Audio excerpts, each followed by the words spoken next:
ಇನಕುಲಾಂಬುದಿ ಚಂದ್ರ ಎಂಬ ಹಾಗೆ ನಿನ್ನನ್ನು ಅಯೋಧ್ಯೆಯ ಪ್ರಜಾಪರಿವಾರದವರು ಪ್ರಾಂಜಲ ಮನಸ್ಕರಿಂದ ಕೊಂಡಾಡುತ್ತಾ ಇದ್ದಾರೆ.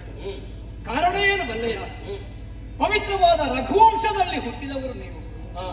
ಆ ರಘುವಂಶದಲ್ಲಿ ನಿನಗಿಂತ ಮೊದಲು ಕೆಲವು ಮಂದಿ ಹುಟ್ಟಿದ್ದಾರೆ, ಇನ್ನು ಮುಂದೆಯೂ ಹುಟ್ಟುವುದಕ್ಕೂ ಇರಬಹುದು. ಆದರೆ ರಘುವಂಶದಲ್ಲಿ ಹುಟ್ಟಿದವರಿಗೆ ಯಾರಿಗೂ ರಾಘವ ಎಂಬ ಹೆಸರು ಬಂದದ್ದಿಲ್ಲ. ಆ ರಾಘವ ಎಂಬ ಹೆಸರು ಬಂದದ್ದು ಮರ್ಯಾದಾ ಪುರುಷೋತ್ತಮನಾದಂತಹ ನಿನಗೆ. ಯಾಕೆ ಹಾಗೆ ಕರೆದರು ಅಂತ ನಾವು ಆಲೋಚನೆ ಮಾಡುವಾಗ ನೀನು ಹುಟ್ಟಿದ ಮೇಲೆ ಸೂರ್ಯವಂಶ ಅನ್ನುವಂತಹ ಸಮುದ್ರ ಉಕ್ಕೇರಿ ಬಂದಂತೆ, ಸಂಗದಿರನಾದಂತಹ ಚಂದ್ರಮನ ಬೆಳಕು ಬಿದ್ದಾಗ ಶರದಿ ಉಕ್ಕೇರಿ ಹರಿಯುತ್ತದೆ. ಅದೇ ರೀತಿ ಸೂರ್ಯವಂಶ ಅನ್ನುವಂತಹ ಶರದಿ ಉಕ್ಕೇರಿ ಹರಿಯುವುದಕ್ಕೆ ನೀನು ಚಂದ್ರಮನೋಪಾದಿಯಲ್ಲಿ ಹುಟ್ಟಿಕೊಂಡು ಬಂದವ. ಆದ್ದರಿಂದಲೇ ಇನಕುಲಾಂಬುದಿ ಚಂದ್ರ ಎಂಬ ಹಾಗೆ ನಿನ್ನನ್ನು ಸಂತೋಷ ಭರಿತರಾಗಿ ಎಲ್ಲರೂ ಕೊಂಡಾಡ್ತಾ ಇದ್ದಾರೆ. ಅಣ್ಣ, ರಾಮ, ಭರತ, ಲಕ್ಷ್ಮಣ, ಶತ್ರುಘ್ನ ಎಂಬ ಹಾಗೆ ನಿಜವಾಗಿಯೂ ನಮ್ಮ ಹೆಸರು ಬರಬೇಕಿತ್ತು. ಆದ್ರೆ ಜನಮಾನಸದಲ್ಲಿ ಎಲ್ಲರೂ ಕರೆಯುವುದು ಹೇಗೆ? ರಾಮ, ಲಕ್ಷ್ಮಣ, ಭರತ, ಶತ್ರುಘ್ನ. ನಿನ್ನ ನಂತರ ನನ್ನ ಹೆಸರು ಬರ್ತದೆ ಅಣ್ಣ. ನಿನ್ನ ಕಷ್ಟವಾಗಲಿ ಅಥವಾ ಸುಖವಾಗಲಿ ಲಕ್ಷ್ಮಣನಾದಂತಹ ನನ್ನಲ್ಲಿ ಹಂಚಿಕೊಳ್ಳುತ್ತಾ ಇದ್ದವ ನೀನು. ಆದರೆ ಇನ್ನು ಮಂತ್ರಣಾಗಾರವನ್ನು ಸೇರಿದ್ದೀರಿ, ಎಲ್ಲವರನ್ನು ಬರಮಾಡಿಸಿದ್ದೀರಿ. ಬಂದಂತಹ ತಮ್ಮಂದಿರಾದಂತಹ ನಮ್ಮ ಮುಖವನ್ನು ನೋಡದೆ ಚಿಂತೆಯಲ್ಲಿ ನೀವು ಅಧೋವದನರಾಗಿ ಕುಳಿತಿದ್ದೀರಿ. ಅಣ್ಣ, ಈ ಶ್ರೀಮುಖ ವನಜ ಮಾಡಬೇಕು ಅಂತಾದರೆ ಕಾರಣ ಏನೋ ಗೊತ್ತಿಲ್ಲ. ಬಹುಶಃ ನಿನ್ನ ಎದೆಯಲ್ಲಿ ಏನೋ ಒಂದು ಚಿಂತೆ ಮೂಡಿರಬೇಕು. ಮನಸ್ಸೆಂಬ ಮಂದಿರಕ್ಕೆ ಮುಖ ಅನ್ನುವುದು ಹೆಬ್ಬಾಗಿಲು. ಆ ಮುಖವನ್ನು ಕಂಡಾಗ ಶ್ರೀಮುಖ ವನಜ ಮಾಡಿ ಹೋಗಿದೆ. ಅಣ್ಣ, ನಿನಗೂ ಬೇಸರ ಬರುವುದಕ್ಕೆ ಸಾಧ್ಯವೇ? ಒಂದು ಕಾಲದಲ್ಲಿ ಘನತರವಾದಂತಹ ತರಂಗಗಳನ್ನು, ಅಲೆಗಳನ್ನು ಹೊಂದಿದಂತಹ ಸಾಗರವನ್ನೇ ದಾಟಿದವ ನೀನು. ಅಂತಹ ರಾಮಚಂದ್ರಮನಿಗೆ ನಿನ್ನ ಹೃದಯದಲ್ಲಿ ಇದ್ದಂತಹ ಚಿಂತೆ ಅನ್ನುವಂತಹ ತರಂಗವನ್ನು, ಅಲೆಯನ್ನು ದಾಟುವುದಕ್ಕೆ ಸಾಧ್ಯವಾಗದೆ ಹೋಗುತ್ತದೆ. ಅಣ್ಣ, ಏನೇ ಚಿಂತೆ ಇರಲಿ, ಏನೇ ಕಷ್ಟ ಇರಲಿ, ಬೇಸರವಿರಲಿ, ದುಮ್ಮಾನವಿರಲಿ, ನಿನ್ನ ಒತ್ತಿನ ಸಹಜ ಅಂತಹ ಲಕ್ಷ್ಮಣ ನಾನಿದ್ದೇನೆ. ಹೇಳನ್ನ ಈ ಮುಖ ಮಾಡುವುದಕ್ಕೆ ಕಾರಣ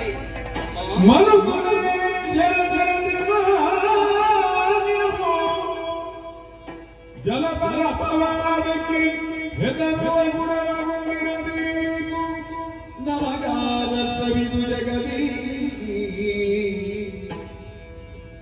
ಜನಕನಂದನಿಯಿಂದಲೆಮ್ಮಯ ಮನುಕುಲಕ್ಕೆ ಅಪವಾದ ನಡೆದಿದೆ. ಜನಕನಂದನಿಯಿಂದಲೆಮ್ಮಯ ಮನುಕುಲಕ್ಕೆ ಅಪವಾದ ನಡೆದಿದೆ. ಒಲಿದೆಯಲ್ಲಿ ಎದಿತೋಡಿ ಮನಗೈರಿಗೆನು ತಾನೆ ನಾನು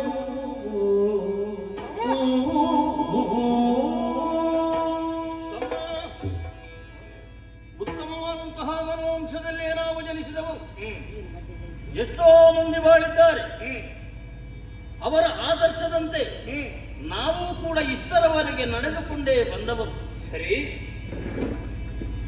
ಉತ್ತಮವಾದಂತಹ ಸೂರ್ಯವಂಶದಲ್ಲಿ ಜನಿಸಿದಂತಹ ಈ ರಾಮನಿಗೆ ಈ ದಿವಸ ಕಳಂಕವನ್ನು ತಂದೊಡ್ಡಿದೆ.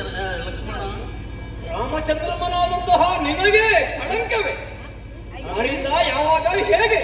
ನಮ್ಮ ನಾಡಿನಲ್ಲಿ ನಮ್ಮ ಪ್ರಜೆಗಳಿಂದ ಜಗಳಿಂದ ಅವು ಅರ್ಥವಾಗಲಿಲ್ಲ.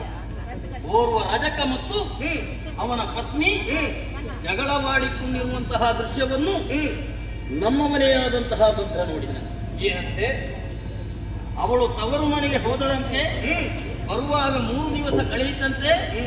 ಆವಾಗ ಇವ ಬೇಡವಾದಂತಹ ಮಾತುಗಳನ್ನೇ ಹೇಳಿ ಹೀಯಾಳಿಸಿ ಬಡಿಯುವುದಕ್ಕೆ ಪ್ರಾರಂಭ ಮಾಡಿದಂತೆ. ಆ ಸಂದರ್ಭ ಆ ಹೆಂಡತಿ ಮುಂದೇ ಒಂದು ಮಾತು ಹೇಳಿದಳಂತೆ. ಏನು? ನಾನೇನು ಮಹಾ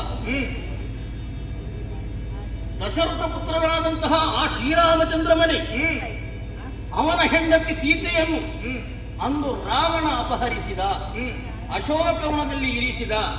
ತದನಂತರದಲ್ಲಿ ರಾವಣನನ್ನು ಕೊಂದು ಆ ಶ್ರೀರಾಮ ಅಯೋಧ್ಯೆಗೆ ತಂದು ಅವಳನ್ನು ಸ್ವೀಕರಿಸಲಿಲ್ವಾ? ಆ ಸಂದರ್ಭದಲ್ಲಿ ಅವ ಹೇಳಿದ ಮಾತು ಒಂದೇ, ಅಮ್ಮ, ನಾನು ರಾಮನಂತೆ ಮರುಳ ಅಲ್ಲ.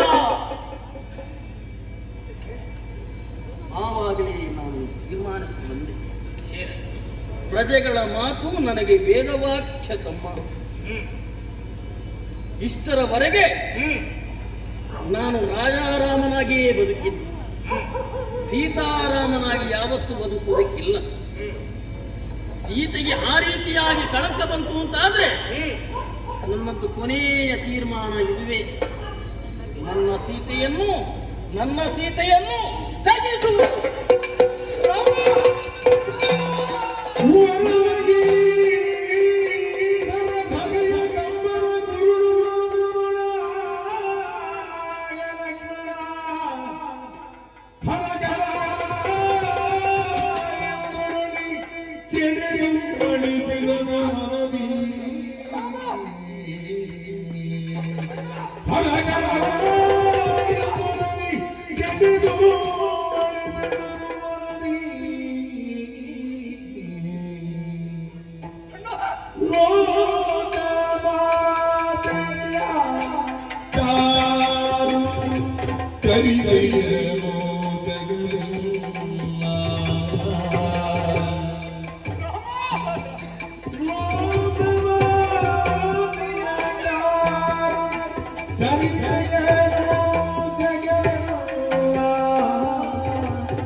ನಾಗವಾದಿಗಳು ಪಾವಕನಾಗಿ ಕೊಕ್ಕೆತ್ತು ಬರುವಿಗುರ, ಪಾವಕನಾಗಿ ಕೊಕ್ಕೆತ್ತು ಬರುವಿಗುರ.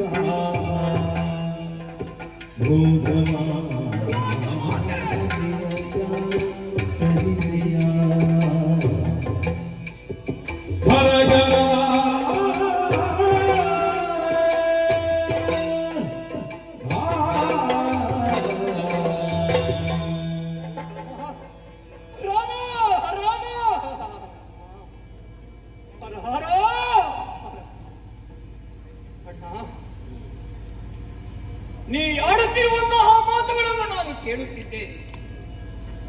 ಆದ್ರೆ ಕೊನೆಗೊಂದು ಮಾತು ಹೇಳಿದೆಯಲ್ಲ, ನನ್ನ ಮಡದಿಯಾದ ಸೀತೆಯನ್ನು ನಾನು ಪರಿತ್ಯಜಿಸುತ್ತ. ಸೀತಾ ಪರಿತ್ಯಾಗ, ಆ ಮಾತನ್ನು ಕೇಳುತ್ತಿದ್ದ ಹಾಗೆ ನನ್ನ ಕಿವಿಗಳಿಗೆ ಕಾದ ಸೀಸವನ್ನ ಎರೆದ ಹಾಗಾಗಿ ಹೋಯಿತು. ಮಂಜು ಆವರಿಸಿತು. ಸ್ಮೃತಿ ತಪ್ಪಿ ನಾನು ಧರಾಶಾಯಿಯಾಗಿ ಹೋದೆ. ತಕ್ಷಣವೇ ಎಚ್ಚೆತ್ತುಕೊಂಡೆ. ಆದರೆ ನೀನಾಡಿದ ಮಾತು ಇನ್ನೂ ನನ್ನ ಕರ್ಣ ಕುಹಲಗಳಲ್ಲಿ ನನಗೆ ಕೇಳುತ್ತಿದೆ. ಯಾರನ್ನು ಲೋಕಮಾತೆ ಎಂಬ ಹಾಗೆ ನಾವು ಪೂಜಿಸುತ್ತಿದ್ದೆವು, ಯಾರು ಅಯೋಧ್ಯೆಯ ಅರಮನೆಗೆ ಸೌಭಾಗ್ಯ ದೇವತೆಯಾಗಿ ಬಂದಿದ್ದಾರೋ, ಯಾರನ್ನು ನಮ್ಮ ಹೆತ್ತ ತಾಯಿಗಿಂತಲೂ ಮಿಗಿಲಾದ ಪ್ರೀತಿ ಗೌರವ ವಿಶ್ವಾಸದಿಂದ ನಾವು ಕಾಣುತ್ತಿದ್ದೆವು, ಅಲ್ಲ ಯಾರು ನಿನ್ನ ಜೀವನವನ್ನು ಬೆಳಗುವುದಕ್ಕೆ ನಿನಗೆ ಧರ್ಮಪತ್ನಿಯಾಗಿ ಬಂದಿದ್ದಾರೋ, ಅಂತಹ ಲೋಕಮಾತೆ ಎಣಿಸಿದಂತಹ ಸೀತಾದೇವಿಯನ್ನು ನಾನು ಬಿಡ್ತೇನೆ ಲಕ್ಷ್ಮಣ. ಎಂತಹ ಕಠೋರವಾದಂತಹ ಮಾತುಗಳನ್ನ ಕೇಳನ್ನ. ಯಾವ ಕಾಲಕ್ಕೂ ಸೀತಾದೇವಿಯನ್ನು ಬಿಡುವಂತಹ ಮನಸ್ಸು ಮಾಡಬೇಡ. ಸೀತಾದೇವಿಗೆ ಯಾವ ಕಾಲಕ್ಕಾದ್ರೂ ಕೂಡ ಕಳಂಕ ಬರುವುದಕ್ಕೆ ಸಾಧ್ಯವೇ ಹೇಳು? ಸೀತಾದೇವಿ ಏನು ಎಷ್ಟು ಅನ್ನುವುದನ್ನು ನೀನು ಕೂಡ ಅರ್ಥ ಮಾಡಿಕೊಂಡವನಲ್ವೇ? ಹಿಂದಕ್ಕಾದರೂ ರಾವಣ ಕದ್ದುಕೊಂಡು ಹೋದದ್ದು ಹೌದು, ಆದ್ರೆ ಪುನೀತಳಾದಂತಹ ಸೀತಾಮಾತೆಯ ಮೈಯನ್ನು ಮುಟ್ಟುವ ಯೋಗ್ಯತೆ ಅವನಿಗಿಲ್ಲ ಅನ್ನುವುದನ್ನು ತಿಳಿದೇ ಅಶೋಕವನದಲ್ಲಿರಿಸಿದ. ಸಾಗರವನ್ನು ದಾಟಿದೆ, ಲಂಕೆಯನ್ನು ಸೇರಿದೆ, ರಾವಣಾದಿ ಕಳರನ್ನು ಸಂಹಾರ ಮಾಡಿದೆ. ಆವಾಗ ನಾವೆಲ್ಲರೂ ಕಾತರಿಸುತ್ತಿದ್ದೆವು. ಎಷ್ಟೋ ಸಮಯದಿಂದ ಅಗಲಿದಂತಹ ಸೀತಾ ರಾಮರು ಒಂದಾಗುವ ದೃಶ್ಯವನ್ನು ಮೈಯೆಲ್ಲ ಕಣ್ಣಾಗಿ ನಾವು ಕಾಣಬೇಕು ಎಂಬ ಹಾಗೆ ವಿಭೀಷಣ ದೇವರು ಕೂಡ ಅದೇ ರೀತಿಯಾದಂತಹ ಕೃತಿಯನ್ನು ಮಾಡಿದ. ರಥದಲ್ಲಿ ಸೀತಾದೇವಿಯನ್ನು ಕುಳ್ಳಿರಿಸಿಕೊಂಡು ನಿನ್ನ ಬಳಿಗೆ ಕರೆಕೊಂಡು ಬರುವಂತಹ ಸಂದರ್ಭದಲ್ಲಿ ಅಗಲಿದ ಹೆಂಡತಿ ಕಣ್ಣ ಮುಂದೆ ಬಂದಾಗ ನಮ್ಮ ಅಣ್ಣ ಹೋಗಿ ಸೀತಾಮಾತೆಯನ್ನು ಅಪ್ಪಿ ಬರಸೆಳೆದು ಮುದ್ದಾಡ್ತಾನೆ ಎಂಬ ಹಾಗೆ ನಾವೆಲ್ಲರೂ ಕೂಡ ಕಾಯುತ್ತಿದ್ರೆ ನಮ್ಮ ಎಲ್ಲವರ ನಿರೀಕ್ಷೆಯನ್ನು ನೀನು ಸುಳ್ಳು ಮಾಡಿದೆ. ಯಾರು ಭಾವಿಸದೇ ಇದ್ದಂತಹ, ಯಾರು ಗ್ರಹಿಸದೇ ಇದ್ದಂತಹ ದೃಶ್ಯವೊಂದಲ್ಲಿ ನಡೆದು ಹೋಯಿತು. ಸೀತಾದೇವಿಯನ್ನು ಬರಸೆಳೆದು ಅಪ್ಪಿಕೊಳ್ಳೋದು ಬಿಡು, ಅವರ ಮುಖವನ್ನೇ ನೋಡಿಲ್ಲ ನೀನು. ಕಠೋರವಾದಂತಹ ಮಾತುಗಳನ್ನು ನಾಡಿದೆ. ಸೀತೆ, ಒಬ್ಬ ಗಂಡನಾಗಿ ನಾನು ನನ್ನ ಕರ್ತವ್ಯವನ್ನು ನಾನು ಮಾಡಿದ್ದೇನೆ. ಕಣ್ಣು ನೋವಿನವನಿಗೆ ಸೂರ್ಯಬಿಂಬವನ್ನು ಕಾಣುವುದಕ್ಕೆ ಹೇಗೆ ಸಾಧ್ಯವಿಲ್ಲವೋ ಹಾಗೇ ನನಗೆ ನಿನ್ನ ಮುಖವನ್ನು ಕಾಣುವುದಕ್ಕೆ ಸಾಧ್ಯವಿಲ್ಲ. ನನ್ನ ಕರ್ತವ್ಯ ಪೂರ್ತಿಯಾಗಿದೆ. ಇನ್ನು ನೀನು ಯಾರ ಜೊತೆಯಲ್ಲಿ ಬೇಕಾದರೂ ಇರಬಹುದು. ಲಕ್ಷ್ಮಣನ ಜೊತೆ, ಸುಗ್ರೀವನ ಜೊತೆ, ವಿಭೀಷಣನ ಜೊತೆ, ಯಾರ ಜೊತೆಯಲ್ಲಿ ಬೇಕಾದರೂ ಇರಬಹುದು ಎಂಬ ಹಾಗೆ ನೀನು ಹೇಳಿದೆ. ಎಲ್ಲರೂ ಮೂಗಿನ ಮೇಲೆ ಬೆರಳಿಟ್ಟರು ಏನು ಏನು ಎಂಬ ಹಾಗೆ ಬಿಕ್ಕಸ ಬೆರೆದರಾದರು. ಆದರೆ ನಿನ್ನ ಅಂತರ್ಯ ಏನು ಅನ್ನೋದನ್ನು ಸೀತಾಮಾತೆ ಅರ್ಥ ಮಾಡಿಕೊಂಡರು. ತಕ್ಷಣವೇ ನನಗೆ ಒಂದು ಆಜ್ಞೆ ಮಾಡಿದರು. ಲಕ್ಷ್ಮಣ, ನನಗೆ ಬೇಕಾಗಿ ಒಂದು ಚಿತೆಯನ್ನು ಸಿದ್ಧಪಡಿಸು. ಸೀತಾಮಾತೆಯ ಮಾತು ಮೀರುವುದಕ್ಕೆ ಸಾಧ್ಯವೇ? ಹಿಂದೆ ಮುಂದೆ ಆಲೋಚನೆ ಮಾಡದೆ ನಾನು ಚಿತೆಯನ್ನು ಸಿದ್ಧಪಡಿಸಿದಾಗ ನಾವೆಲ್ಲರೂ ನೋಡುತ್ತಿದ್ದಂತೆ ತಗದಗನೆ ಉರಿಯುವಂತಹ ಬೆಂಕಿಯ ಮಧ್ಯಕ್ಕೆ ಸೀತಾದೇವಿ ಹಾರಿದರು. ನಾವೆಲ್ಲರೂ ಹಾ ಹಾ ಎಂಬ ಹಾಗೆ ಕೂಗಿದಾಗ ಏನಾಯ್ತಣ್ಣ? ಎಲ್ಲವನ್ನು ಸುಡುವ ಸಾಮರ್ಥ್ಯವುಳ್ಳಂತಹ ವೈಶ್ವಾನರ ಅಗ್ನಿದೇವ ಸೀತಾದೇವಿಯನ್ನು ಸುಡಲಿಲ್ಲ. ತಂದೆಯೊಬ್ಬ ಮಗಳನ್ನು ಎತ್ತಿಕೊಂಡು ಬರುವ ಹಾಗೆ ಸೀತಾದೇವಿಯನ್ನು ಎರಡು ಕೈಯಲ್ಲಿ ಎತ್ತಿಕೊಂಡು ಬಂದು ನಿನ್ನ ಕೈಗೆ ಒಪ್ಪಿಸುವಾಗ ಒಂದು ಮಾತನ್ನಾಡಿದನಲ್ಲ, ರಾಮಭದ್ರ, ಸ್ವರ್ಗಲೋಕದಲ್ಲಿರುವ ಕಾಮಧೇನುವಿನ ಹಾಲಲ್ಲಾದರೂ ವಿಷವನ್ನು ಕಾಣುವುದಕ್ಕೆ ಸಾಧ್ಯ. ಪತಿವ್ರತ ಶಿರೋಮಣಿಯಾದ ಸೀತೆಯ ಪಾತಿವ್ರತ್ಯದಲ್ಲಿ ಕೊರತೆ ಇಲ್ಲ, ಸ್ವೀಕರಿಸು ಎಂಬ ಹಾಗೆ ಅಗ್ನಿನಾರಾಯಣನೇ ಕೇಳಿಲ್ವೇ? ಸೃಷ್ಟಿಕರ್ತನಾದ ಬ್ರಹ್ಮದೇವನೇ ಬಂದು ಹೇಳಿದ್ದಾನೆ, ಸೀತಾದೇವಿ ಪರಮ ಪುನೀತೆ. ಲಯಾಧಿಕಾರಿಯಾದ ಪರಮೇಶ್ವರ ಬಂದು ನಿನಗೆ ಹೇಳಿದ. ಇಂದ್ರಾದಿ ಸುಮನಸರು ಆಕಾಶ ಮಾರ್ಗದಲ್ಲಿ ನಿನಗೆ ಹೇಳಿದರು. ಅಳಿದ ದಶರಥ ಚಕ್ರವರ್ತಿ ಮತ್ತೊಮ್ಮೆ ಕಾಣಿಸಿಕೊಂಡು ನನ್ನ ಸುತೆಯಾದಂತಹ ಸೀತೆ ಪರಮ ಪವಿತ್ರಳು, ಸ್ವೀಕರಿಸು ರಾಮ ಎಂಬ ಹಾಗೆ ಹೇಳಿದಾಗ ಎಲ್ಲರ ಮುಂದೆ ಅಗ್ನಿ ಪ್ರವೇಶದಲ್ಲಿ ತಾನೇನು ಅನ್ನುವುದನ್ನು ತೋರಿಸಿಕೊಟ್ಟಿದ್ದಾರೆ ಸೀತಾದೇವಿ. ಆಮೇಲಲ್ವೇ ನೀನು ಅವರನ್ನು ಸ್ವೀಕರಿಸಿದ್ದನ್ನ. ಅಂತಹ ಅಗ್ನಿ ಪ್ರವೇಶದಿಂದಲೇ ನಾನು ಪರಮ ಪಡೆಯಿದ್ದೆ ಎಂಬ ಹಾಗೆ ತೋರಿಸಿಕೊಟ್ಟಂತಹ ಸೀತಾದೇವಿಯನ್ನು ಶಾಪದ ಒಬ್ಬ ಅಲ್ಪಜ್ಞ ಹೇಳಿದ ಅನ್ನುವ ಮಾತ್ರಕ್ಕೆ ಆ ಸೀತಾದೇವಿಯನ್ನು ತ್ಯಜಿಸ್ತೇನೆ ಎಂಬಂತಹ ಕಠೋರವಾದಂತಹ ಮನಸ್ಸನ್ನು ಮಾಡಿ ಬಿಡುವುದಕ್ಕೆ ನೀನು ಪ್ರಯತ್ನ ಮಾಡಿದೆಯಲ್ಲ. ಬೇಡಣ್ಣ, ಬೇಡ. ಸೀತಾದೇವಿಯನ್ನು ಬಿಟ್ಟು ಬದುಕುವಂತಹ ಶಕ್ತಿ ನಿನಗಿಲ್ಲ, ನನಗೆ ಗೊತ್ತು, ನನಗೆ ಗೊತ್ತು. ಆದ್ರೆ ನಿನ್ನ ಚಾರಿತ್ರಕ್ಕೆ ಕಳಂಕ.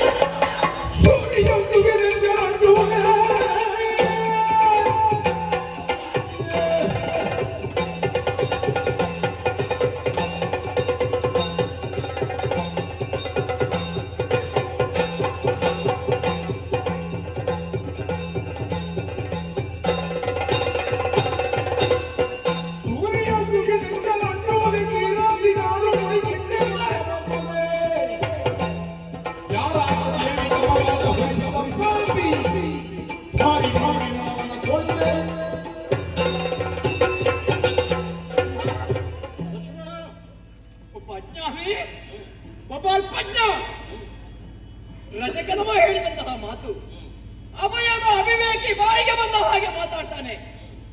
ಅವನ ಮಾತಿಗೆ ರಾಜಾರಾಮನಾದಂತಹ ಸೀತಾರಾಮನಾದಂತಹ ನೀನು ಅಷ್ಟು ಬೆಲೆಯನ್ನು ಕೊಡುವುದಕ್ಕೆ ಸಾಧ್ಯ ಉಂಟೆ ಅಣ್ಣ? ಅವನ ಮುಂದೆ ಸೀತಾದೇವಿ ಏನು ಅಂತ ನಿನಗೆ ಗೊತ್ತಿಲ್ವೇ? ಸೀತಾದೇವಿ ಪರಮ ಪುನೀತೆ, ಪರಮ ಪತಿವ್ರತೆ, ಪುಟಕ್ಕಿಟ್ಟಂತಹ ಚಿನ್ನ. ಅಣ್ಣ, ಪ್ರಪಂಚವನ್ನೇ ಬೆಳಗುತ್ತಾನೆ ಭಗವಾನ್ ಸೂರ್ಯನಾರಾಯಣ. ಅಂತಹ ಶುದ್ಧಾತ್ಮನಾದಂತಹ ಸೂರ್ಯನಿಗೆ ಎಂಜಲು ಮಾಡಬೇಕು ಎಂಬ ಕಾರಣಕ್ಕೆ ಒಬ್ಬ ಅಲ್ಪಜ್ಞ ಸೂರ್ಯನನ್ನು ನೋಡಿ ಮೇಲ್ಮುಖವಾಗಿ ಉಗುಳಿದರೆ ಅವನ ಉಗುಳು ಸೂರ್ಯನನ್ನು ಆ ಎಂಜಲು ತಟ್ಟುವುದೇ ಹೇಳು.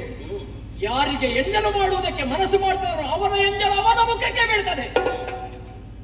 ಕ್ಷೀರಾಬ್ಧಿ ಹಾಲಿನ ಸಮುದ್ರವನ್ನು ಹಾಳು ಮಾಡಬೇಕು ಅಂತ ಹೇಳಿ ಹಾಲಿನ ಸಮುದ್ರಕ್ಕೆ ಹುಳಿಯನ್ನು ಹಿಂಡಿದ್ರೆ ಹಾಲು ಹಾಳಾಗುವುದಕ್ಕೆ ಸಾಧ್ಯವೇ? ಅದೇ ರೀತಿ ಸೂರ್ಯನಿಗೆ ಹೇಗೆ ಎಂಜಲು ಅಂಟುವುದಿಲ್ವೋ, ಕ್ಷೀರಾಬ್ಧಿ ಹೇಗೆ ಹಾಳಾಗುವುದಿಲ್ವೋ, ಅದೇ ರೀತಿಯಾಗಿ ಸೀತಾದೇವಿಯ ಚಾರಿತ್ರಕ್ಕೆ ಒಬ್ಬ ಅಲ್ಪಜ್ಞ ಅಜ್ಞಾನ ಹೇಳಿದಂತಹ ಮಾತು ಯಾವ ಕಾಲಕ್ಕೂ ತಟ್ಟುವುದಕ್ಕೆ ಸಾಧ್ಯ ಇಲ್ಲ. ಅಣ್ಣ, ಲಕ್ಷ್ಮಣನಿಗೆ ಆಜ್ಞೆ ಮಾಡು. ಸೀತಾದೇವಿಯ ಬಗ್ಗೆ ಬಿರುಡನ್ನು ಆಡಿದಂತಹ ರಾಜ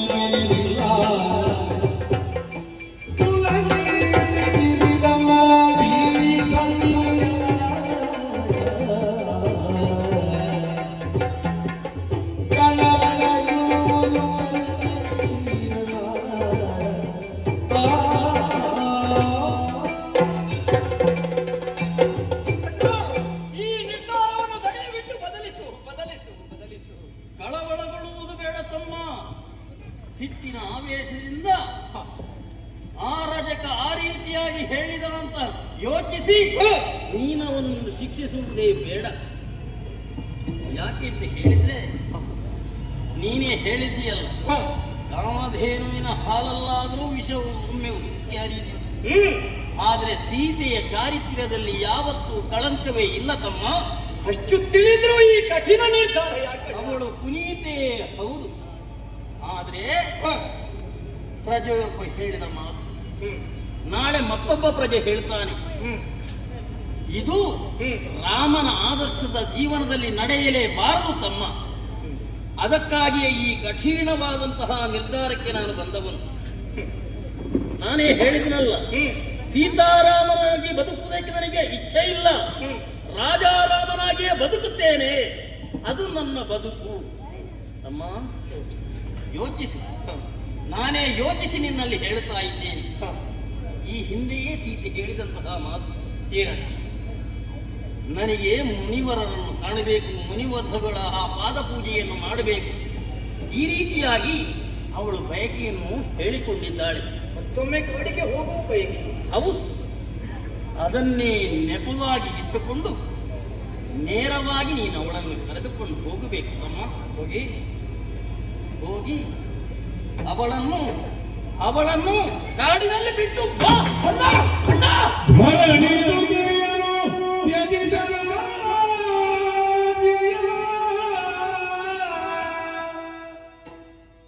ಧರಣಿ ದುರ್ಗೆಯನು ತ್ಯಜಿತನ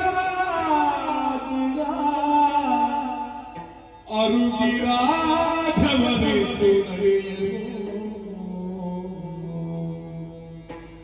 ಮರುಗಿ ವಿಭುವೀರಲ್ಲಿ ಮರವಟ್ಟಿದ ಲಕ್ಷ್ಮಣನು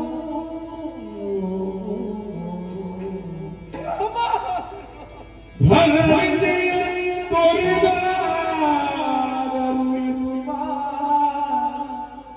ಭರಣಿಗೆಯ ತೋರಿದ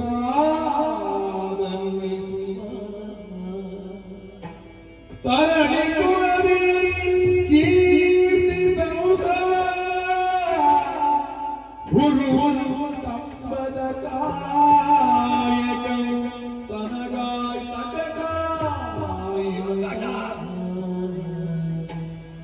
ಧರಣಿ ಹೃದಯನು ತ್ಯಜಿತನಾಜ್ಞೆಯ ಅರುಗಿರಾಗವನೆಂದು ನಡೆಯಲು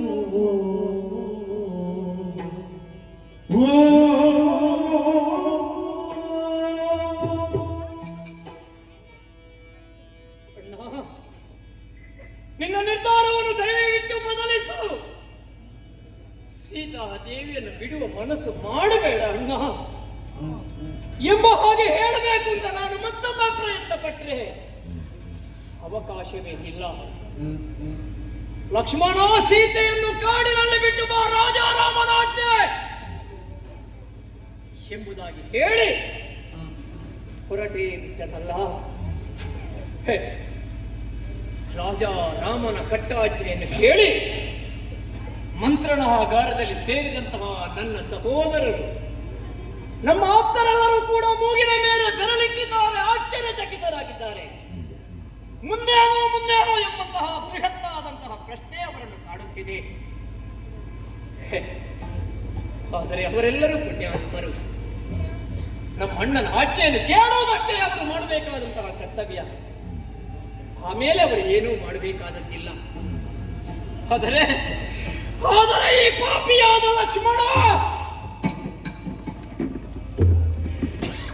ನನ್ನ ಹೆತ್ತ ತಾಯಿ ಸುಮಿತ್ರಗಿಂತ ಮಿಗಿಲು ಅಂತ ಭಾವಿಸಿದ ಅಯೋಧ್ಯೆಯ ಸೌಭಾಗ್ಯ ದೇವತೆಯಾದ ಸೀತಾದೇವಿಯನ್ನು ಈ ಪಾಪಿ ಕೈಗಳಿಂದ ಕಾಡುಪಾಲು ಮಾಡಬೇಕೆ.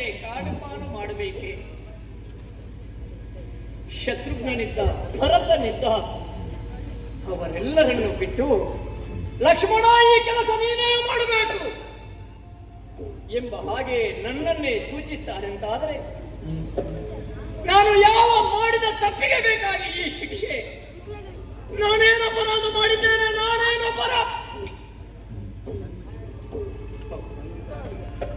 ಅಪರಾಧ ಮಾಡಿದ್ದೇನೆ. ಅಣ್ಣನೇ ಅಪರಾಧ ಮಾಡಿದ್ದೇನೆ. ಪಿತೃವಚನ ಅನುಲಂಘನೀಯ ಅನ್ನುವಂತಹ ಸಂತವಾಣಿಗೆ ಸರಿಯಾಗಿ ಈ ಹಿಂದಕ್ಕಾದರೂ ಅಯೋಧ್ಯೆಯ ಸಿಂಹಾಸನವನ್ನು ಅಣ್ಣ ವನವಾಸ ದೀಕ್ಷೆಯನ್ನು ಕೈಗೊಂಡಾಗ ದೇಹವನ್ನು ಬಿಟ್ಟು ಪ್ರಾಣ ಹೇಗಿರುವುದಿಲ್ವೋ, ಹೂವನ್ನು ಬಿಟ್ಟು ಪರಿಮಳ ಹೇಗಿರುವುದಿಲ್ವೋ, ಹಾಗೆ ರಾಮನನ್ನು ಬಿಟ್ಟು ಲಕ್ಷ್ಮಣ ಇರಬಾರದು ಅಂತ ಹೇಳಿ ಸೀತಾರಾಮರ ಸೇವೆಗೆ ಬೇಕಾಗಿ ನಾನು ಹೊರಟವ. ಪಂಚವಟಿಯಲ್ಲಿ ಪರ್ಣಕುಟೀರವನ್ನು ಮಾಡಿ ಬದುಕುತ್ತಿರುವಂತಹ ಸಂದರ್ಭದಲ್ಲಿ ತನ್ನ ಗಂಡನಿಗೆ ಬೇಕಾಗಿ ಅಯೋಧ್ಯೆಯ ಸರ್ವ ಸಂಪತ್ತನ್ನು ಬಿಟ್ಟು ಬಂದಂತಹ ಸೀತಾದೇವಿ ಪಂಚವಟಿಯಲ್ಲಿ ಕಂಡಂತಹ ಚಿನ್ನದ ಬಣ್ಣದ ಜಿಂಕೆಯನ್ನು ಬೇಕು ಅಂತ ಹಠ ಮಾಡಿದರು. ರಕ್ಕಸರ ಮಾಯೆ ಅಂತ ಅಣ್ಣ ಹೇಳಿದಾನು ಕೇಳದೇ ಇದ್ದಾಗ ತನಗಾಗಿ ಸರ್ವವನ್ನು ತ್ಯಾಗ ಮಾಡಿದ ಹೆಂಡತಿಯ ಬಯಕೆಯನ್ನು ಈಡೇರಿಸಬೇಕಾದ್ದು ಗಂಡನಿಗೆ ಕರ್ತವ್ಯ ಅಂತ ಭಾವಿಸಿ ಆ ಮೃಗವನ್ನು ತರುವ ವೇಳೆಯಲ್ಲಿ ನನ್ನನ್ನು ಕರೆದು ಹೇಳಿದರು, ತಮ್ಮ, ನಾನು ಹೋಗಿ ಬರುವಲ್ಲಿಯವರೆಗೆ ಅತ್ತಿಗೆಯನ್ನು ಕಾಪಾಡುವಂತಹ ಹೊಣೆಗಾರಿಕೆ ನಿನಗೆ. ಯಾವ ಕಾರಣಕ್ಕೂ ಯಾವ ಕಾಲಕ್ಕೂ ಸೀತೆಯನ್ನು ಬಿಟ್ಟು ಬರಬೇಡ, ಇದು ನನ್ನ ಆಜ್ಞೆ ಅಂತ ಹೇಳಿ ಹೊರಟ. ಅವರು ಹೇಳಿದ ಹಾಗೆ ಆಗಿ ಜಿಂಕೆಯಾಗಿ ಬಂದವ ಮಾರೀಚ ಅವನು ನಿಜ ಗೊತ್ತಾದಾಗ ಬಾಳ ಬಿಡುವ ಸಂದರ್ಭದಲ್ಲಿ ಹಾ ಸೀತಾ, ಹಾ ಲಕ್ಷ್ಮಣ ಎಂಬ ಹಾಗೆ ಕೂಗಿಯೇ ಪ್ರಾಣ ಬಿಟ್ಟ. ಈ ಕೂಗನ್ನು ಕೇಳಿದಂತಹ ಸೀತಾದೇವಿ, ಲಕ್ಷ್ಮಣ ನೋಡು, ನಿನ್ನ ಅಣ್ಣನಿಗೆ ಆಪತ್ತು ಒದಗಿದೆ, ಹೋಗಿ ನೋಡಿ ಬಾ ಅಂತ ಹೇಳಿದಾಗ ನಾ ಹೇಳಿದೆ, ಅಂತಿಗೆ ಇದು ಅಣ್ಣನ ಸ್ವರ ಅಲ್ಲ, ಇದು ರಕ್ಕಸರ ಮಾಯೆ ಅಂತ ಹೇಳಿದಾಗ ಕಟುವಾದ ಮಾತನ್ನಾಡಿದರು. ಸಹಿಸುವುದಕ್ಕೆ ಸಾಧ್ಯವಿಲ್ಲದಂತಹ ಮಾತನ್ನಾಡಿದಾಗ ಹೋಗದ ನಿರ್ವಾಹವಿಲ್ಲ. ಲಕ್ಷ್ಮಣ ರೇಖೆಯನ್ನು ಎಳೆದು ಅಣ್ಣನ ಆಜ್ಞೆಯನ್ನು ಮೀರಿ ನಾನು ಅಣ್ಣನನ್ನು ಹುಡುಕುತ್ತಾ ಹೋದೆ. ಆ ಕಾಲದಲ್ಲೇ ಸೀತಾಪಹಾರವಾಯಿತು. ಅಣ್ಣನ ಆಜ್ಞೆಯನ್ನು ಮೀರಿ ಹೋದವ ನಾನು. ಅಣ್ಣನ ಆಜ್ಞೆಯನ್ನು ಮೀರಿದ ಕಾರಣವೇ ಸೀತಾರಾಮರು ಬೇರಾಗುವ ಹಾಗಾಗಿ ಹೋಯಿತು. ನಾ ಮಾಡಿದ ಅಪರಾಧ. ಅಂತಹ ಅಪರಾಧಕ್ಕೆ ಇಷ್ಟು ಘನವಾದ ಶಿಕ್ಷೆಯನ್ನು ಕೊಡ್ತಾನೆ ಅಣ್ಣ ಅಂತ ನಾನು ಭಾವಿಸಿದ್ದೇನೆ. ಹೇಳಿದನಲ್ಲ,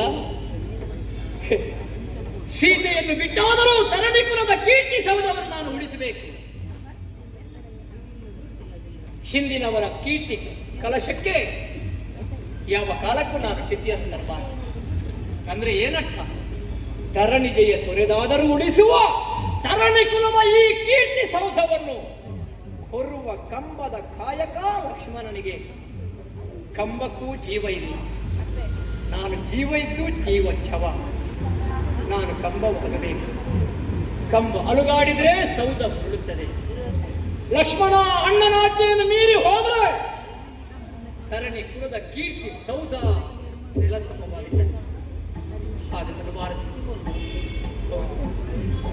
ಕಂಬವೇ ಆಗಿ ಹೋಗಿದ್ದೇನೆ. ಪ್ರಾಣವಿಲ್ಲದಂತಹ ಜೀವವಿಲ್ಲದ ಕಂಬವಾಗಿ ಹೋಗಿದ್ದೇನೆ. ಇನ್ನೊಮ್ಮೆ ಅಣ್ಣನ ಆಜ್ಞೆಯನ್ನು, ರಾಜಾರಾಮನ ಆಜ್ಞೆಯನ್ನು ಮೀರುವಂತಹ ಶಕ್ತಿ ನನಗಿಲ್ಲ. ಎಲ್ಲವೂ ಪಾಲಿಗೆ ಬಂದದ್ದು ಪಂಚಾಮೃತ ಅಂತ ಭಾವಿಸಿ ಜೀವವಿಲ್ಲದವರ ಹಾಗೆ ಅಲ್ಲ, ಜೀವವಿಲ್ಲದ ಕಂಬದ ಹಾಗೆ, ಜೀವಚ್ಛವದ ಹಾಗೆ ರಾಜ ರಾಮನ ಆಜ್ಞೆಯನ್ನು ಕೊಟ್ಟು ಅದನ್ನು ನೆರವೇರಿಸುವುದಕ್ಕೆ ಬೇಕಾಗಿ ಸೀತಾದೇವಿಯ ಬಳಿಗೆ ಕಳವಳಿಸಿ ನಡೆದ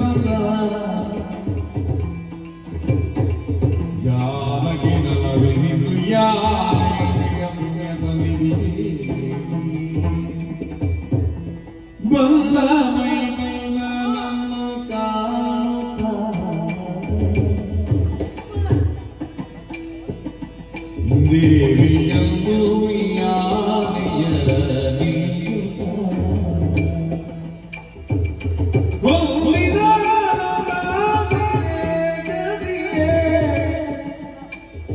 ಬಳಿ ಬಂದು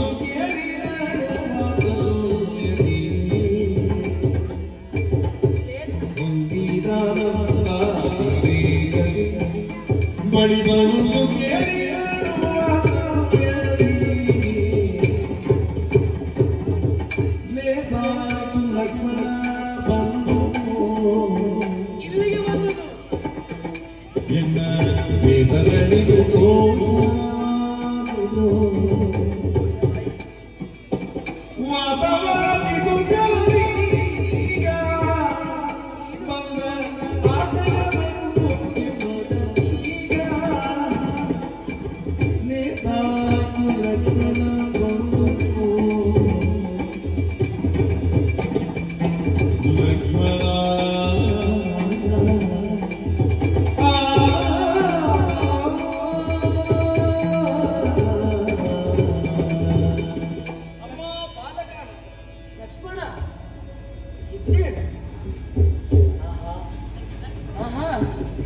ಮನಸ್ಸಿಗೆ ಎಷ್ಟು ಆಹ್ಲಾದಕರವಾಯಿತು ಬಲ್ಲೆಯ.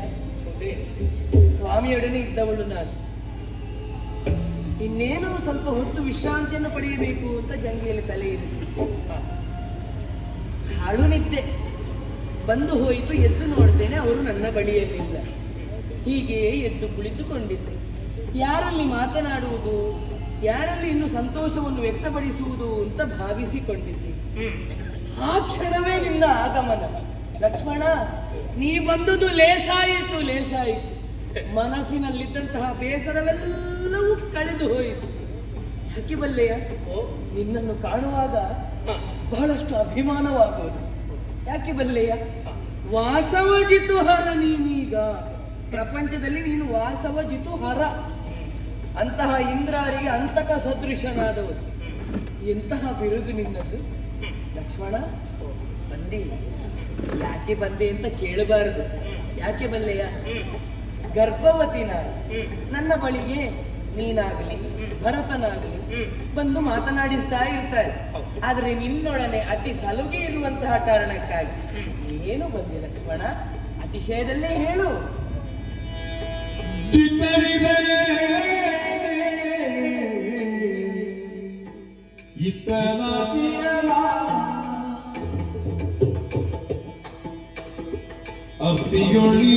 ಅಪ್ಪಿಯೊಳಿಯುತ್ತೀರ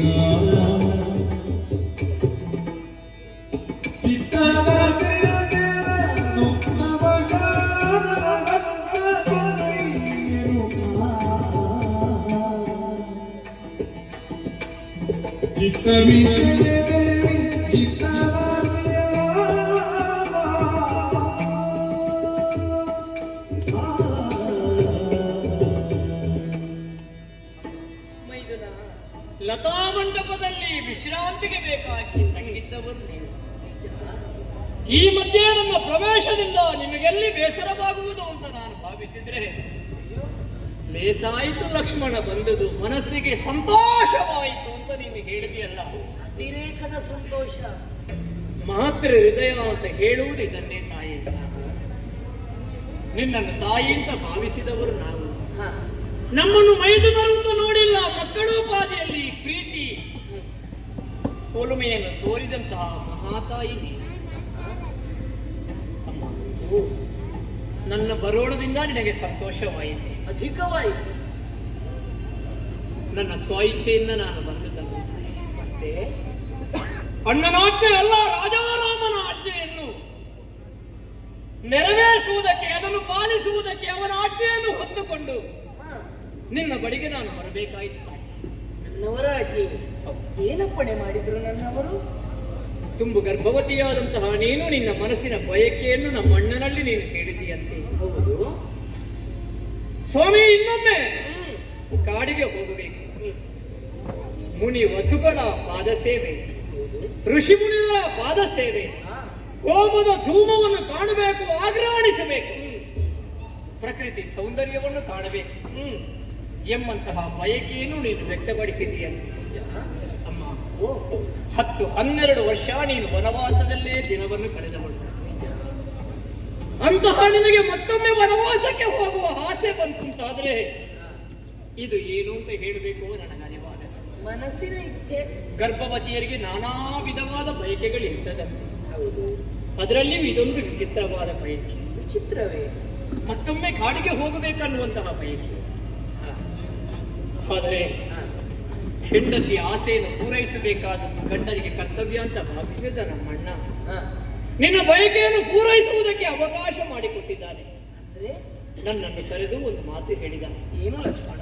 ನನ್ನ ಮಡದಿಯಾದ ಸೀತೆಯನ್ನು ಹ. ಕರೆಕೊಂಡು ಹ. ಅವಳ ಇಚ್ಛೆಯ ಹಾಗೆ ಹ. ಋಷಿಮುನಿಗಳ ದರ್ಶನ ಮಾಡುವುದಕ್ಕೆ ಹ. ಕಾಡಿಗೆ ಅಡಿಗೆ ಕರ್ಕೊಂಡು ಹೋಗು ಲಕ್ಷ್ಮಣ ಅಂತ ಹೇಳಿ. ದಿಟ್ಟವೇ ಮಗನೇ? ಬಿಟ್ರೆ ಸತ್ಯವೇ? ನಿನ್ನಯ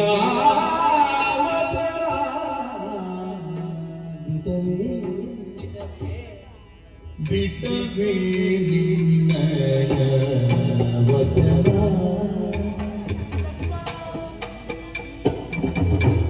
ಬಿಟ್ಟರೆ ನಿನ್ನಯ ವಚನ ಸೌಮಿತ್ರಿತೆ ಸೌಮಿತ್ರಿತೆ ಹಠಗತ್ತಿದರೆ ಎನ್ನರ ಮಾಡು. ಸೌಮಿತ್ರಿತೆ ಹಠಗತ್ತಿದರೆ ರಮಣ ಸತಿಯಲ್ಲ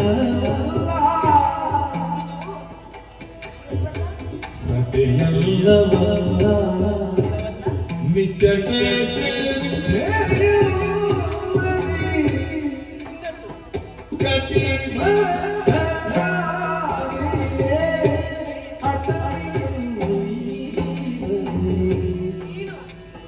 ಸತಿಯಲ್ಲವಲ್ಲ ನಿಜಗ ಕಟಿ ಬಿ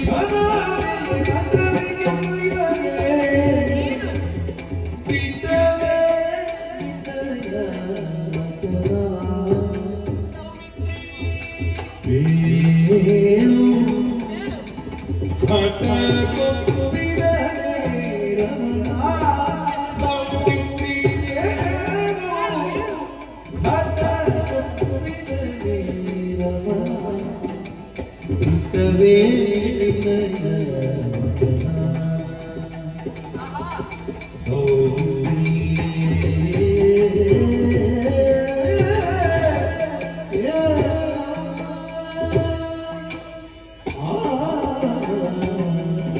ಸಾವಿತ್ರಿ, ಲಕ್ಷ್ಮಣ, ಮತ್ತೊಮ್ಮೆ ನುಡಿಯೋ, ಮಗದೊಮ್ಮೆ ನುಡಿ. ನನ್ನ ಸ್ವಾಮಿ ಇಂತಹ ಮಾತನ್ನಾಡಿದ್ದಾರೆ ಅಂತ ಮತ್ತೊಮ್ಮೆ ಹೇಳ್ತಾ ಇರಬೇಕು. ಅಯ್ಯೋ, ಎಂತಹ ವಿಚಾರಧಾರೆಯನ್ನೇ ನೀ ಸುರಿದೆ ನೋಡು. ಇಂತಹ ವಿಚಾರಧಾರೆಗಳು ಸುರಿದ್ರೆ ಸೀತೆಗೆ ಎಷ್ಟು ಆಹ್ಲಾದಕರವಾದೀತು, ಮನಸ್ಸಿಗೆ ಎಷ್ಟು ಸಂತೋಷವಾದೀತು. ಲಕ್ಷ್ಮಣ, ಇದಕ್ಕೊಂದು ಉದಾಹರಿಸಲೇ? ಇದೇ ಚಂದ್ರಿಕಾ ವಿಹಾರಾರ್ಥವಾಗಿ ಬಂದವರು ನಾವು. ಅಂದೊಮ್ಮೆ ಬಂದಂತಹ ಸಂದರ್ಭದಲ್ಲಿ ಒಂದು ಗಿಡವನ್ನು ಪ್ರೀತಿಯ ದ್ಯೋತಕ ಅಂತ ನಾವು ನೆಟ್ಟದ್ದು. ಆದ್ರೆ ಅದಕ್ಕೆ ನೀರನ್ನು ಯಾವತ್ತಿದ್ದರೂ ಎರೆಯುವವರು ನಾವು. ಆ ಸಮಯದಲ್ಲಿ ಆ ಗಿಡ ಬಳ್ಳಿಗಳಿಗೆ ಎಷ್ಟು ಖುಷಿಯಾಗಿರಬಹುದು ನೋಡು. ಅದು ಫಲ ಒಂದು ಬರಬೇಕು ಅಂತಾದ್ರೆ ನಾವು ಎರೆದಂತಹ ಧಾರೆಯೇ ಅದಕ್ಕೆ ಕಾರಣವಾಗಲಿಲ್ವೇ? ಆ ಫಲ ಒದಗಿ ಬಂದಿತು, ಪುಷ್ಪವೊಂದು ಅರಳಿತು ಅಂತಾದ್ರೆ ಸಂಕೇತ ಏನು ಹೇಳು? ತನಗೆ ಸಂತೋಷವಾಗಿದೆ, ತಾನಿದರಲ್ಲಿ ಉಂಡಿದ್ದೇನೆ, ಬೇಕಾದದನ್ನೇ ಸ್ವೀಕರಿಸಿದ್ದೇನೆ ಎಂದಲ್ಲವೇ ಅದರ ಅರ್ಥ. ನೀನಾಡಿದಂತಹ ಮಾತುಗಳು ಅಂತಹ ನೀರಿರದಂತೆಯೇ ಸಂತೋಷವಾಯಿತು. ಲಕ್ಷ್ಮಣ, ಒಂದು ವಸುರಿಯಾದಂತಹ ನನ್ನನ್ನು ಯಾವ ಕಾರಣಕ್ಕೂ ಬೇಸರ ಪಡಿಸಕೂಡದು, ಇವಳು ಸಂತೋಷವಾಗಿರಲಿ ಎನ್ನುವಂತಹ ಕಾರಣಕ್ಕಾಗಿ ಸುಳ್ಳನ್ನಾಡುವುದಲ್ವಲ್ಲ. ತಮ್ಮ ಸರಸಕ್ಕಾದರೂ ನಿನ್ನಲ್ಲಿ ಸಟೆಯಾಡುವವನಲ್ವಲ್ಲ ಲಕ್ಷ್ಮಣ. ಇಲ್ಲ, ಯಾವತ್ತಿದ್ದರೂ ನೀ ನನ್ನಲ್ಲಿ ಸಟೆಯನ್ನಾಡುವವನೇ ಅಲ್ಲ. ಆದರೂ ಈ ರೀತಿಯಾಗಿ ಕೇಳಿದೆ. ಹಠಗೊಪ್ಪಿದನೆ. ಅಯ್ಯೋ, ನಾ ಹಠಕ್ಕೆ ಒಪ್ಪಿದನೆ ಅಂತ ಕೇಳಬಾರದು. ನಾ ಹಠವನ್ನು ಹಿಡಿದವಳಲ್ಲ ನನ್ನವರಲ್ಲಿ. ನನ್ನ ಮನಸ್ಸಿನ ಇಚ್ಛೆಯನ್ನು ನಾ ಹೇಳಿಕೊಂಡದ್ದಷ್ಟೇ. ಯಾಕೆ ಬಲ್ಲೆಯ? ನಿನಗದು ವಿಚಿತ್ರವಾಗಿ ಕಂಡಿತು. ಆಶ್ರಮವಾಸ ಯಾಕೆ ವಿಚಿತ್ರವಾಗಿ ಕಾಣುವುದು? ಕಾಣುವುದಕ್ಕೆ ಏನೋ ವಿಚಿತ್ರವಾಗಿರಬಹುದು ಲಕ್ಷ್ಮಣ. ಆದ್ರೆ ಅನುಭವಿಸುವಲ್ಲಿ ಸಿಗುವಂತಹ ಆನಂದ, ಆತ್ಮದ ಆನಂದ ಎನ್ನುವುದು ಅತಿರೇಕವಾಗಿ ನಾನು ಇದುವರೆಗೆ ಅನುಭವಿಸಿದವಳು. ಗರ್ಭಸ್ಥವಾದಂತಹ ಶಿಶುಗಳಿಗೆ ಅದು ಅಭ್ಯಾಸವಾಗಬೇಕು. ಅಂತಹ ಒಂದು ಜೀವನವನ್ನು ಅವರು ನೆರವೇರಿಸಿಕೊಳ್ಳಬೇಕು ಎನ್ನುವಂತ ಒಂದು ಸದಭೆಯ ಆಶೆ ಇಲ್ಲ. ಈ ರೀತಿಯಾಗಿ ಆಡಿದೆ, ಒಪ್ಪಿದೆ. ಹಾಗಾದ್ರೆ ನನ್ನವರು ಒಪ್ಪಿಕೊಂಡಿದ್ದಾರೆ, ನಿನ್ನನ್ನು ಕಳುಹಿಸಿ ಕೊಟ್ಟಿದ್ದಾರೆ ಅಂತಂದ್ರೆ ನೀ ಕಟಿಬದ್ಧನಾಗಿ ಇಲ್ಲಿಗೆ ಬಂದಿದ್ದೆ. ಸಿದ್ಧನಾಗಿಯೇ ಬಂದೆಯ? ಈಗ ನನ್ನ ಹೇಳಿದ್ದು ಹೌದು ಅಂತಾದ್ರೆ, ನಾನು ಅಲ್ಲಿಗೆ ತೆರಳಬೇಕು ಅಂತಾದ್ರೆ ನನ್ನ ಜೊತೆ ಯಾರು ಬರ್ತಾರೆ ಲಕ್ಷ್ಮಣ? ಜೊತೆಯುಳ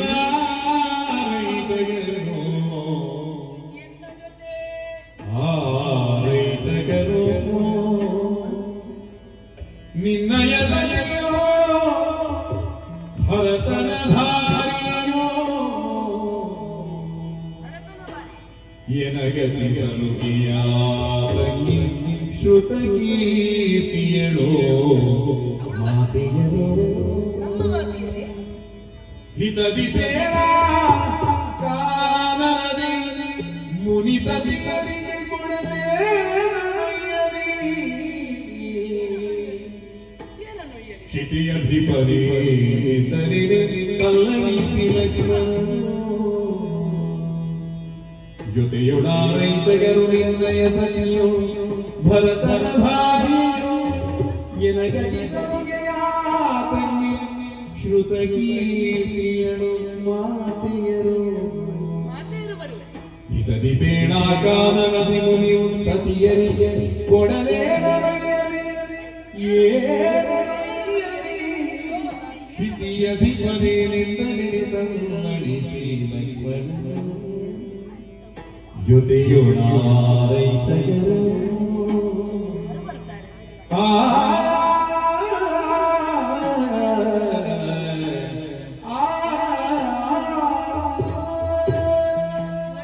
ಲಕ್ಷ್ಮಣ, ನೀನಾಡುವಂತಹ ಮಾತುಗಳನ್ನು ಕೇಳುವಾಗ ಭವಿಷ್ಯದ ಕುರಿತಾಗಿ ಆಲೋಚನೆ ಆಗುವುದು. ಈಗ ಇಲ್ಲಿಂದ ಹೋಗಬೇಕು ಅಂತಂದ್ರೆ ನಾನು ಊರುಗಳೇ ಹೋಗ್ಬೋದೇ? ಅದೆಷ್ಟು ಸರಿಯಾಗ್ತದೆ ಹೇಳು? ಗರ್ಭವತಿ ನಾನು, ಯಾರಾದ್ರೂ ನನ್ನ ಸಹಾಯಕ್ಕೆ ಬೇಕಾಗುವುದು ಖಂಡಿತ ಅಲ್ವೇ? ಅದಕ್ಕಾಗಿ ನನ್ನ ಜೊತೆಗೆ ಯಾರು ಬರುವವರಿದ್ದಾರೆ ನಾ ತರ್ಕಿಸುವುದು. ಈಗ ನಿನ್ನ ಮಡದಿಯಾದಂತಹ ಊರ್ಮಿಳೆ ಬರುವಳಿ, ಭರತನ ಭಾರ್ಯ ಮಾಂಡವಿ ಬರುವಳಿ, ನನ್ನ ಗತಿಯೇ ಸಲುಗೆ ಉಳ್ಳಂತಹ ನನ್ನ ತಂಗಿ ಶತ್ರುಘ್ನನ ಮಡದಿ ಶ್ರುತಕೀರ್ತಿ ನನ್ನ ಜೊತೆಯಾಗಿ ಬರುವಳಿ. ಅಲ್ಲ, ಮಾತೆಯರು ನನ್ನ ಜೊತೆಯಾಗಿ ಬರುವಳಿ. ಬರುವವರು ಯಾರು ಯಾರು ಯಾರು ಅಂತ ನಾ ತರ್ಕಿಸುವುದು. ಆದ್ರೆ ಯಾರು ಬರ್ತಾರೆ, ನಿನಗೇನು ಅಪ್ಪಣೆಯಾಗಿದೆ, ನನ್ನವರೇನು ಮಾಡ್ತಾ ಇದ್ದಾರೆ, ಅವರು ನನ್ನ ಜೊತೆಗಾಗಿ ಬರುವರೆ, ಯಾರು ನನ್ನ ಜೊತೆಯಾಗಿ ಬರ್ತಾರೆ ಹೇಳು ಲಕ್ಷ್ಮಣ. ಹಿತವಾದಂತಹ ವಿಚಾರ, ಹಿತದಿಂದಲೇ ನುಡಿಯಲ್ಲ.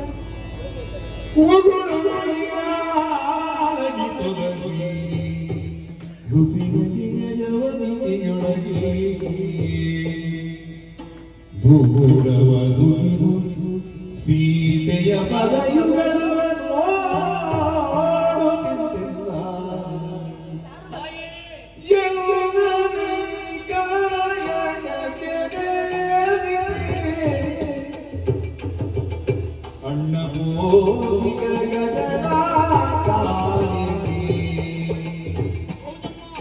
ಅನ್ಯವಾದುಗಳು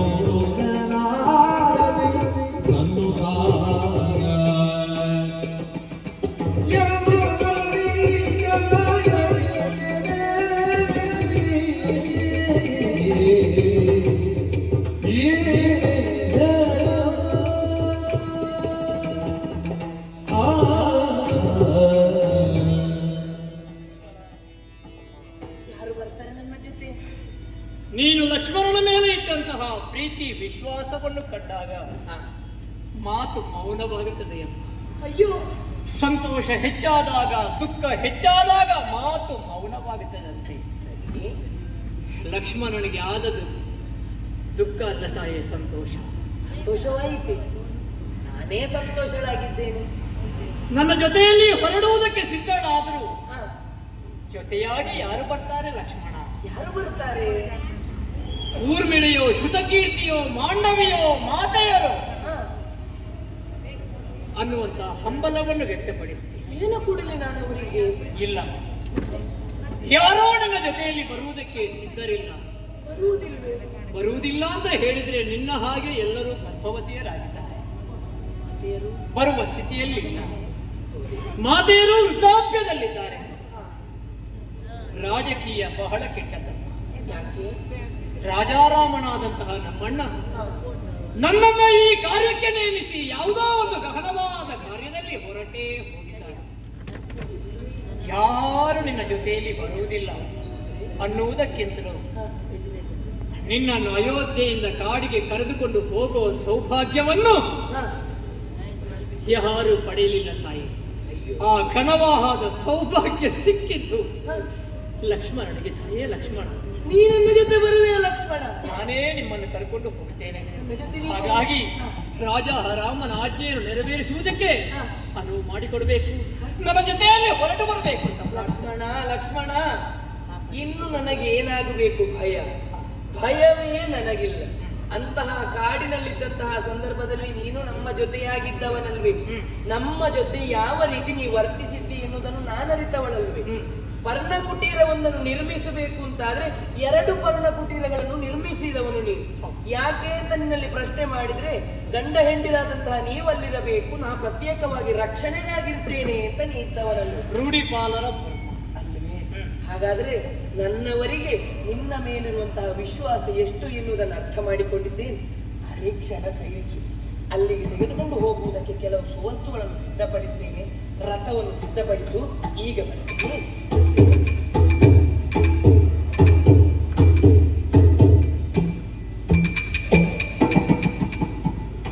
ಎಂತಹ ನಿರ್ಮಲ ಚಿತ್ತವನ್ನು ಹೊಂದಿದವರು ಸೀತಾದೇವಿ.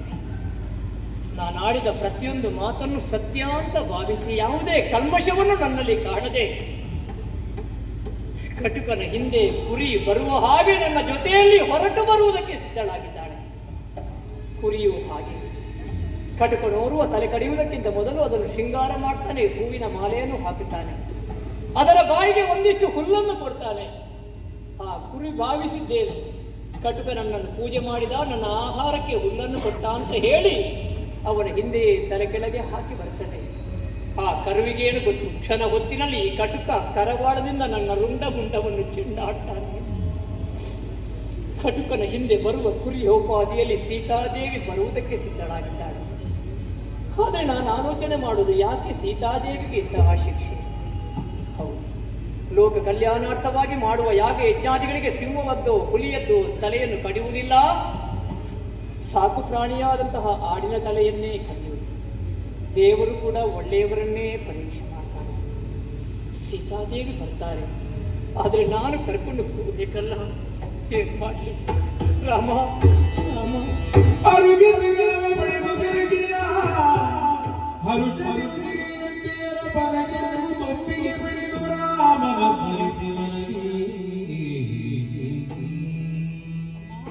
ಲಕ್ಷ್ಮಣ, ಅರಮನೆ ಒಳಗೆ ಹೋದೆಯ ತಾಯಿ? ಹೋದೆ. ಮಾತೆಯರಿಗೆ ವಿಷಯ ತಿಳಿಸಿದೆಯಾ? ತಿಳಿಸಿದೆ. ನಿನ್ನ ತಂಗಿಯರಿಗೆ ಹೇಳಿದೆಯಾ? ಹೇಳಿ ಬಂದೆ.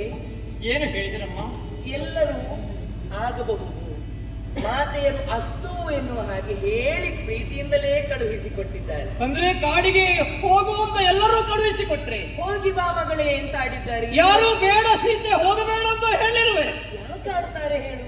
ಗರ್ಭಿಣಿಯಾದಂತಹ ನನ್ನ ಬಯಕೆಯನ್ನು ಹೇಳಿಕೊಂಡಾಗ ಸ್ವಾಮಿಯೇ ನೆರವೇರಿಸಿದ್ದಾರೆ ಅಂತಾದ್ರೆ ಅವರೆಲ್ಲರೂ ಹೋಗುವಂತ ಹೇಳಿದ ಮೇಲೆ ಬೇಡ ಅಂತ ಲಕ್ಷ್ಮಣನಾದ್ರೂ ಹೇಳುವುದಕ್ಕೆ ಎಲ್ಲಿಂದ ಸಾಧ್ಯ? ಲಕ್ಷ್ಮಣ, ರಾಜಾರಾಮನ ಏನು ನನಗೆ ಅರ್ಥ ಆಗುವುದಿಲ್ಲ ಅಂತ ಭಾವಿಸಿಕೊಂಡೆಯ? ನಿನ್ನಷ್ಟಕ್ಕೆ ನೀ ಗೊಣಗುತ್ತಾ ಇರುವುದನ್ನು ಎಲ್ಲ ಅರ್ಥ ಮಾಡಿಕೊಂಡೆ ನಾನು. ನನ್ನ ಸತ್ಯವನ್ನು ಯಾಕೆ ನನ್ನಲ್ಲಿ ಮುಚ್ಚಿಟ್ಟೆ? ಅಂದ್ರೆ ಸತ್ಯ ಗೊತ್ತಾಯ್ತು. ಹೇಳ್ತಿದ್ರೆ ಏನಾಗ್ತಿತ್ತು? ಅಮ್ಮ, ಏನು ಸತ್ಯ ಎಲ್ಲ ವಿಚಾರನ ಅರ್ಥ ಮಾಡಿಕೊಂಡೆ. ಏನು ಅಣ್ಣನನ್ನು ಬಿಟ್ಟಿರುವುದಕ್ಕಾಗುವುದಿಲ್ವೇ ನಿನಗೆ?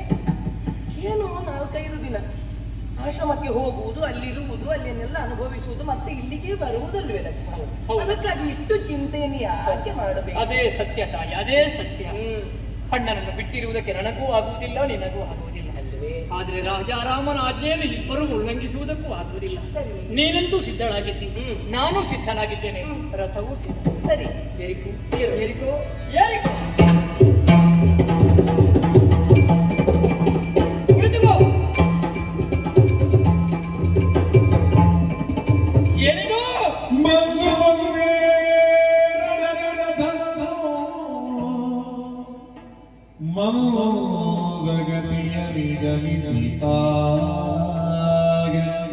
ಯಾಕೆ ಈ ಮಂದಗತಿ? ವಸುಂಧರಾತ್ಮನಿಯುಕ್ತಿಯೋ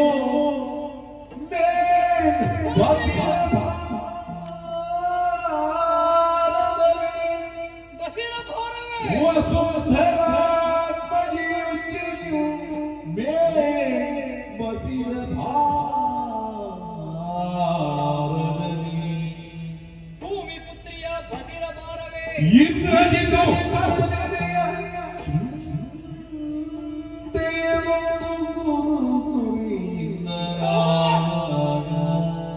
ರಾಮ, ಮಣಿಜನ್ನರಿಗೆ ಬರುವಿಧನು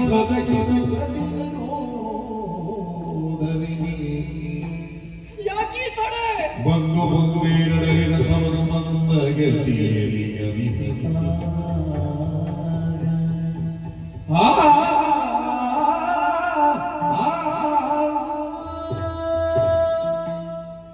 ಆಕಾಶದಲ್ಲಿ ಹಾರಾಡುತ್ತಿರುವ ವಿಹಂಗಮಗಳ ಹಾಗೆ ನೆಲವನ್ನು ಮುಟ್ಟಿಯೂ ಮುಟ್ಟದೋಪಾದಿಯಲ್ಲಿ ನಾಗಾಲೋಟದಲ್ಲಿ ಹಾರಬೇಕಾದಂತಹ ಲಕ್ಷ್ಮಣನ ರಥ ಕುದುರೆಯ ಚಾವಟಿಗೆಯನ್ನು ಹಿಡಿದು ಎಷ್ಟು ವೇಗವಾಗಿ ರಥವನ್ನು ಓಡಿಸಬೇಕು ಅಂತ ಕುದುರೆಯನ್ನು ಓಡಿಸಿದ್ರು ಕುದುರೆ ಮುಂದೆ ಮುಂದೆ ಹೋಗುತ್ತಿಲ್ಲ. ರಥ ಮಂದ ಗತಿಯಲ್ಲಿ ಸಾಗುತ್ತಿದೆ. ಯಾಕೆ ನನ್ನ ರಥಕ್ಕೆ ಈ ಮಂದಗತಿ? ಬಹುಶಃ ರಥವನ್ನು ಎಳೆಯುವ ಕುದುರೆಗಳಿಗೂ ಗೊತ್ತಾಗಿರಬೇಕು. ಪಾಪಿಯಾದ ಲಕ್ಷ್ಮಣ ಅಯೋಧ್ಯೆಯ ಭಾಗ್ಯ ದೇವತೆಯನ್ನು ಕಾಡುಪಾಲು ಮಾಡುವುದಕ್ಕಾಗಿ ಹೊರಟಿದ್ದಾನೆ. ಈ ಪಾಪಿಯ ಪಾಪಕೃತ್ಯದಲ್ಲಿ ನಾವು ಭಾಗಿಯಾಗುವುದು ಬೇಡ. ಹಾಗಾಗಿ ಸೀತೆಯನ್ನು ಎಳೆದೊಯ್ಯುವುದಕ್ಕೆ, ಕರ್ಕೊಂಡು ಹೋಗುವುದಕ್ಕೆ ಮನಸ್ಸಿಲ್ಲದೆ ರಥವನ್ನು ಎಳೆಯುವುದಕ್ಕೆ ಕುದುರೆಗಳು ಹಿಂದೇಟು ಹಾಕುತ್ತಿದೆಯೇ?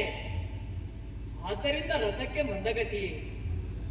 ಅದಲ್ಲ, ನಮ್ಮತ್ತಿಗೆ ಸೀತಾದೇವಿ ಯಮಳ ಶಿಶುಗಳನ್ನು ಪಡೆಯುತ್ತಾಳೆ ಅಂತ ಗುರುಗಳಾದಂತಹ ವಸಿಷ್ಠರೇ ಹೇಳಿದ್ದಾರೆ. ಗರ್ಭಸ್ಥವಾದಂತಹ ಶಿಶುಗಳಿಗೆ ಈ ಪಾಪಿ ಲಕ್ಷ್ಮಣ ಮಾಡುವ ಕುಕೃತ್ಯ ಗೊತ್ತಾಗಿ ಹೋಯಿತೆ. ಹಾಗಾಗಿ ಕಾಡಿಗೆ ಬರುವುದಕ್ಕೆ ಮನಸ್ಸಿಲ್ಲದೆ ಗರ್ಭದಲ್ಲಿಯೇ ಭಾರವಾಗಿ ಕುಳಿತು ನನ್ನಲ್ಲಿ ಹೇಳುವ ಹಾಗೆ ಕೇಳುತ್ತಿದೆ. ಚಿಕ್ಕಪ್ಪ, ಅರಮನೆಯಲ್ಲಿ ಬದುಕಬೇಕಾದ ಹುಟ್ಟಬೇಕಾದ ನಮ್ಮನ್ನು ಕಾಡುಪಾಡು ಮಾಡುವೆಯ? ನಾವೇನು ಅಪರಾಧ ಮಾಡಿದ್ದೇವೆ ಎಂಬ ಹಾಗೆ ಆ ಗರ್ಭಸ್ಥವಾದ ಶಿಶುಗಳು ನನ್ನಲ್ಲಿ ಪ್ರಶ್ನೆ ಮಾಡುವ ಹಾಗೆ ನನಗೆ ಕೇಳುತ್ತಿದೆ. ನಮಗೆ ಕಾಡಿಗೆ ಬರುವುದಕ್ಕೆ ಮನಸ್ಸಿಲ್ಲ ಎಂಬ ಹಾಗೆ ಗರ್ಭದಲ್ಲಿ ಭಾರವಾಗಿ ಕುಳಿತಿದೆಯೇ? ಬಸಿರ ಭಾರವೇ? ಸುಂದರಯಾತ್ಮಜೆಯ ಬಸಿರ ಭಾರವೇ? ಅಲ್ಲ, ಇಂದ್ರ ಜಿತುವಿಗೆ ಹರಣವಾದಂತಹ ಲಕ್ಷ್ಮಣನ ಎದೆಯ ಭಾರವೇ ಭಾರ ಹೆಚ್ಚಾಗಿ ಹೋಯಿತು. ಹೀಗೆ ಒಂದಲ್ಲ ಎರಡಲ್ಲ 16 ಭಾರಗಳು ಹೆಚ್ಚಾಗಿ ನನ್ನ ರಥ ಮುಂದೆ ಹೋಗುವುದಿಲ್ಲವಲ್ಲ. ರಾಮ ರಾಮ ರಾಮ. ಲಕ್ಷ್ಮಣ, ಅಮ್ಮ, ಏನಿದು? ಅಮ್ಮ, ಆಶ್ರಮಕ್ಕೆ ಹೋಗಬೇಕು ಅಂತ ಅವಸರವಾಗಿ ಬಂದ್ರೆ ರಥ ಏನು ಇನ್ನು ಮಂದಗತಿ? ರಾಜಾರಾಮನ ಆಜ್ಞೆಯನ್ನು ಮೀರಬಾರದು. ಆದಷ್ಟು ಬೇಗ ಕಾಡನ್ನು ಸೇರಬೇಕು. ಹಾಗೇನು ಹಿಡಿದ್ರೆ ಹೋಗು.